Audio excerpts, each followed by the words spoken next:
where does freedom come from if we don't have any kind of physics-based free will? Yeah.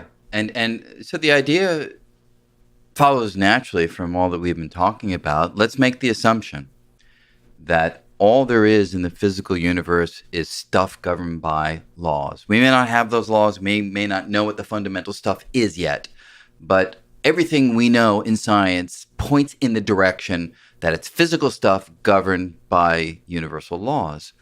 And that being the case, or that being the assumption, then you come to a particular collection of those ingredients called a human being, and that human being has particles that are fully governed by physical law.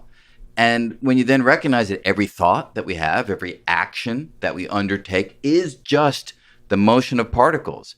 When I'm thinking thoughts right now, of course, at this level of description, it is the motion of particles cascading down various neurons inside of my head and so on. And every single one of those motions, collectively and individually, is fully governed by these laws that we perhaps don't have yet, but we imagine one day we will.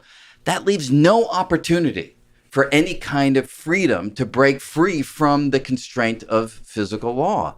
And that is the end of the story. Mm-hmm. So the traditional intuitive notion of free will, that we're the ultimate authors of our actions, that we're where the buck stops, that there is no antecedent that is the cause for our deciding to go left or right, choose vanilla or chocolate, live or die, that intuitive sensation does not have a basis in our understanding of the physical world. Mm-hmm. So that's the end of the free will of the traditional sort. But then your question is, what about this other kind of freedom I talk about?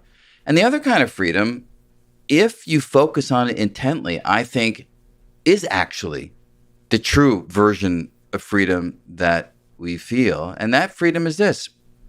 You look at inanimate objects in the world, rocks, bottles of water, whatever, they have a very limited behavioral repertoire. Why?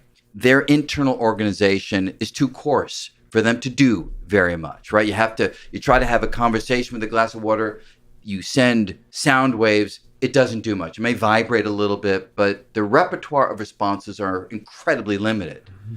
The difference between us and a rock or a bottle of water is that our inner organization, by virtue of eons of evolution by natural selection, is so refined, so spectacularly ordered, that we have a huge repertoire of behaviors that are finely attuned to stimuli from the external world. You ask me a question, that's a stimulus, and all of a sudden, these particle processes go into action, and this is the result, this answer that I'm giving you. So the freedom that we have is not from the control of physical law. Mm-hmm. The freedom that we have is from the constrained behavior that has long since governed inanimate objects. We are liberated from the limited behavioral repertoire of rocks and bottles of water to have this broad spectrum of responses. Do we pick them? We do not. Do we freely choose them? We do not.